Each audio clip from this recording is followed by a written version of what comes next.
Hello and welcome. It is the completion of 10th day March 2019. My name is Derek. Welcome to the Money Charts channel.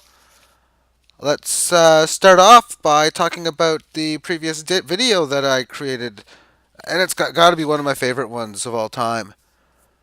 I think it deserves an Emmy, maybe best YouTube video of all time. No, I'm being sarcastic, but it's not going to get many views, and there's going to be so many people that would be such in need or in want of this, but they're never going to find it. Some of them will, and yourself, well, you're one of the ones that did. Now, what's interesting is I got 28 views, 3 comments, it says, but this would go red if a comment comes in.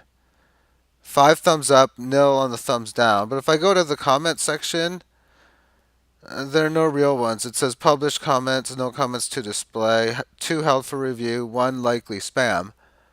And these like never get through. So we got these true spam ones in here, and if you try to send in any email addresses, links, there's a good chance I might not even see it because I don't even usually look at these because it's always like that. So any type of comments, always appreciated, but it does seem as if I get an overwhelmingly amount of these. Although the DGB video I recently did, I got a nice overwhelming amount of comments compared to what I normally get as I go back to that DGB video. I mean, 18 to 1 up to down ratio, good stuff, man. So just a good amount of comments, and then on the 2 helpful review, 1 likely spam. I've never seen it, but I'm presuming, yeah, it's the same sort of deal within it. But at this stage, really, there's only one main reason why I'm making these videos, and that is because right now there's 2 students that I have that this video will be used, and any other ones coming across. And when I need to mention, okay, this is a strategy, I'll quickly have a link for it. And that is the purpose. So therefore, I'll start with somebody. I'll say, okay, watch this 45-minute video, and then we go from there. And I know exactly what they're going to see, where to go, decide which coins that they would choose. And to me, Litecoin is just a spectacular one. Now, I want to talk about a couple situations in the past in here because all these moves that are individual to other coins and this coin, well, that's going to make this strategy work spectacular. Like during this decline, any altcoins you had that were going up were still profitable in this bear market. But what I want to talk about is this quick rise because what I noticed in here was all the markets went down together during this time frame. So this wasn't a unique sell-off. But the fact it rallied like this so fast, that was unique to Litecoin. It really couldn't rally or forward gains too much thereafter, but other coins did. Earlier in 2017, March, look at the volume that came in. It got listed on Coinbase, and yeah, so interesting move. It had okay gains before, albeit 0.03, but only like 30 or so percent from this low to this high. So therefore, let's. I'm not. I got some other coins, but I'm not going to show. I'm just going to push this button to move to now. I did some other coins. I'm going to show the data using a notepad. So during the first Litecoin run, on March the 30th, the price was 406 and it went to 0.008. Basically a 100% move in one day. And then later in the week, had a decent rally to 113 and an even better rally in less than 1 month to 222. And then that December move, it fell from 892 to 532, but in 5 days it rallied from 532 to 0.02. And again, it wasn't able to get much higher after that on December the 13th. So let's look at Dash. I'm going to look at both segments, how they related to each other. So therefore, within the first run, Dash was 0.0168 on December 14. On March 24th, it rallied up to 124. Why is this important? Well, that's about a 7-8x move when Litecoin was barely going up. And even at the early parts, even maybe going down at this stage. Because it was actually going down to about February the 20th or 27th. Litecoin did bottom then. Or 22nd or 23rd. It was in the February 20s, and I think it was in the early 20s to mid. And what you'd be doing is selling Dash for Litecoin during that space. And then the price went down to 0.075, which means you'd be using that to sell a little bit of Dash, not as much for, or buying some Dash rather for the Litecoin. But on March 30th, the key thing is that would have happened before the fact, like on March 29th and 28th and all those days, because it would have been those lower prices as well too. But when this doubled, Dash didn't really do anything. And then Litecoin went up to April 5th and 10th, like this. Well, this went down to May uh, here because this was a high. This topped earlier than everything else. So when trading anything really against Dash at this stage, it was just phenomenal because Dash was an early topper and an early mover. And that's really phenomenal in the strategy when this happens, when each coin has unique moves at different times. Especially if one can have big update, and the other has a big down day at the same time. Oh, that's sweet. Or weeks or whatever, just of good volatility. So therefore, within this run here, as I mentioned, everything went down. This went down 525 to 36. So it went down even further, but it managed to get back to where it came from on December the 13th. When on this, well, this had double it and it had a 4x gain. So during such, you would have been selling that of Litecoin for Dash. Now let's take a look at Monero. And I think PivX will be after that. And there's a lot of days here in the early section. So what does this mean? Well, from March 1st to March 19th, this did better than double, which means you accumulated Litecoin by selling this if you're doing the two together. And then to March 30th, you might have bought a bit back, but what it meant was the price was lower when this price was higher. So obviously it bought a lot back because this went from 0.04 or 004 to 008. So it would have been a huge, huge buy at that stage. Now April 5th, this was down, and April 10th, this was down even further. And I probably should have put May 10th on this actually. But April 5th, this was higher, so you would have sold more Litecoin, accumulated more Monero. And May 23rd, this went from 174, we'll say, 170 to 252. So like a 50% gain. Well, this doubled. So you'd still be able to get a little bit of a sale along the way. As far as Monero on the December of 2017, well, on the fall, it fell from 212 to 145, so a pretty big fall. On the 13th, it was at 185, so it had a small increase, where Litecoin had a big increase on that day. As on the 13th, Litecoin went to the zero point zero 0.02 number. So at that stage, selling Litecoin, buying Monero. And what a time to buy Monero. Because you're doing it before December 20th, it goes to 288, and March the 6th, it goes to 325, and now you're selling that Monero to buy that Litecoin back, and you're just profiting these coins. So profitably, but so professionally, so amazingly, so use whatever word you want. PivX, this one's just a beauty. Because it's always good to do those volatile coins, because the ones that have more unique movements, because you're trying to stay away from the less volatile ones. Although, I mean, playing it with Ethereum, if it just doesn't have as great as potential amazing return, but it still does have good return. But PivX, on March the 7th, it was 3,200 Satoshi. March the 30th, 81,000, 20x gain. How you do?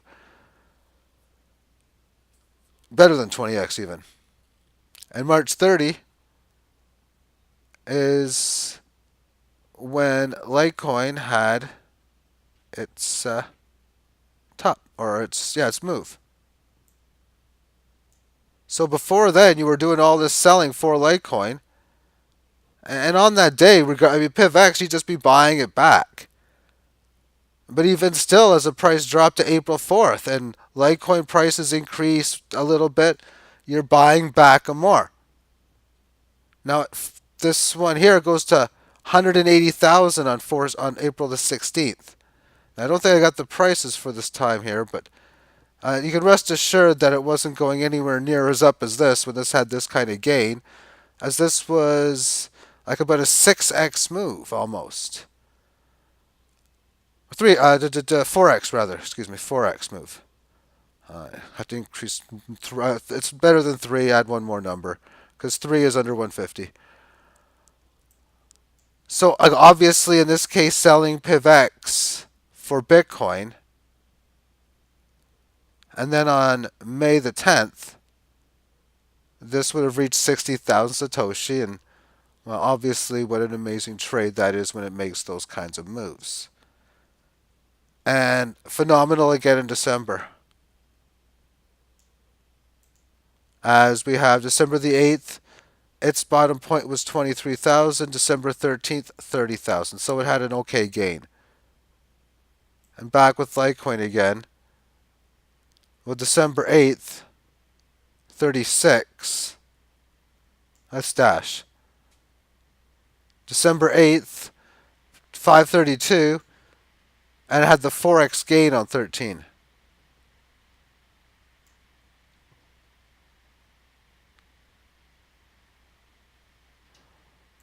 So this didn't have much of a gain at all. So you were technically buying this going down because Litecoin was just going up so much more. And again, great time to buy. 2 weeks later, Christmas night, and almost 100,000 Satoshi. So throughout those days, it just wouldn't have waited 12 days to sell. But that might have been your second or a third trade that you've done where you were selling PivX to buy Litecoin.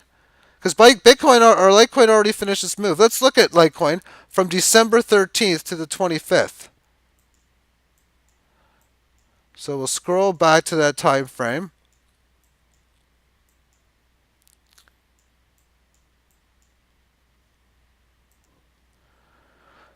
Find December 13th. Oh, it's at this like 182 number. Okay, how about Christmas Eve? Oh, 160, 180. Okay, just run the same number. So you'll make good moves, good plays. But I do have what the Litecoin prices were on the right hand side. It was 200 basis points for Litecoin against Bitcoin when it was 98 here. So then 2 weeks later, this falls to 62,000. So does Litecoin, but enough where you would be buying this for Litecoin. And then PivX 2 weeks after that, 2.5 weeks, it doubles in price when Litecoin stayed the same price. So again, you're making more positive trades. And when you're looking for those 30, 40, 50, 60% moves, well, this is a 100% move. So within that last trade, if you're playing for 30, 40, 50, well, it's guaranteed you're getting, well, 30, you're getting at least two. 50, you're getting at least one. And 60, 70, you're pretty sure to get it. 90, 100%, you may not. Because if you bought it, say, like the 75,000, you're waiting for 150. Yeah, but that's why I like this strategy playing with like 30%, 40%, 25%, 50%. Probably not much more than 60% moves. But oh, the profit when you get 60% sells and the buybacks, oh, they're just so sweet. And there was just a lot of these coins. They have their unique movements. If you have a coin like Raven Coin as one of them, it's your choice. You can pick really any of them. You can cross Raven Coin with like Steam if you want. It's your choice. And you kind of don't want to do coins that work together. So if two coins usually all the two collective coins together go up and down usually like at the same time, like a gold and silver kind of deal. Like no, like if Strat goes up or if uh, I don't know Ripple does this. Like if Ripple goes up, this coin usually always goes up with it or goes down with it. You don't want to play those together. But Ripple's one you could play in this with this. Yeah, Raven coin and Ripple. Sure, why not? It's probably going to get you some profit. In this case, you would have been selling some Raven coin for Ripple and going from 1,000 to 700, depending on your volatility and where you would have sold in here. You might have started your buybacks, and if not, there's a good chance it's going to happen anyway. That's what they always do. You're playing the math, not caring. If or yeah, not caring about being good at predicting what its next move is. Meaning, oh, I'm looking at Ravencoin at 710. What's it going to do yet next? I don't care. I'm not trying to predict it. I don't want to have a record where, hey, I predicted it 20 times. I got it right 16 or 17. No. I might get it right 10 or 11, maybe 8, maybe 12. But it doesn't matter. I can try to guess it.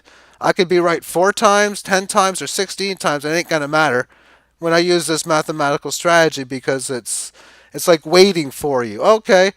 It's like waiting for someone to get beat up. If you think about just like some sort of strategic attack, if you see that an opponent is beat up, well, that's when you can take them down, kind of deal. Something like that, meaning the market's been beaten down, and that's when, of course, you'd make the trade. So on and so forth. Again, Theta, it's having its move, and crossing that with whatever coins that you like, your Litecoin, your Nano, whichever. That's why I like to put out the strategy like this, because I use the ABC and XYZ in the last example because a lot of people watching it, oh, I like this coin and this coin. You're going to hear people saying, oh, you should just hodl this coin and that coin. Well, this strategy is what you're doing, is you're hodling those coins, and you're going to have significant increases and decreases in those coins, especially when you have those trades. There's going to be, oh my goodness, my stack went down 30 or 40% or half. I sold over half of what I owned because of this move. In this case, that might be the point. Yeah, in here, you end up noticing, wow, I got like 35% of the Raven coin that I had before, but the amount of other coins you had is just phenomenally high. And then it comes back down, and next thing you know, oh, it's down to 550, 508, and I have just as many as I did before, and I got a whole whack more of the other. And then maybe this goes down further, the other coin goes up, while this goes sideways, because the best part about this is if there's going to be a big run coming soon, oh, this has already had its move, so it's just going to settle in there when all the other coins go up. Which means that's great when this is one of your two crosses, because when the other ones go up, you'll sell those and buy these ones at this price. And I get to the point where you're always going to be up. It's like, oh my, you get to the point like 40 trades later, or depending on your volatility, even 12 or 15 trades later, you see, okay, wait a second, I just sold a particular coin in a bunch of orders, or one big one, or two of them, and I literally own 1/3 or 1/4 of what I did, yet I still own 50% more than when I first started. And yet the other coin I own like maybe 20 times more than what I first started. That's really the basis towards this mathematical strategy. So now I've just made a 45-minute video on an extension about 65 minutes, and I don't see much more need to continue on. What I like about it is there's no guessing game. It's just ensuring that the mathematical numbers are correct, because math is like the law of physics, the law of physics. You know, like the rivers flow how they're supposed to within it. Everything flows that way. The numbers flow this way here. That the results of your portfolio with these markets chopping is going to be tremendous. Even if you have markets that go down, but they don't get like all-time crushed like Litecoin Cash is doing, As long as they don't do anything like that, and Litecoin Cash has totally got its ass kicked since it came out a little over a year ago. I mean, if it goes down in a choppy up and down manner and stuff like that, and it's still going to work out fine a lot of times. And you got two ones that just go choppy up and down. Well, next thing you know, you got 10 times more of each coin. It's like, okay, well, they're worth the same, but I got 10 times more, so that's a 900% increase. And that's the whole point of this. And thank you for tuning in. Have yourself a great day. Bye bye.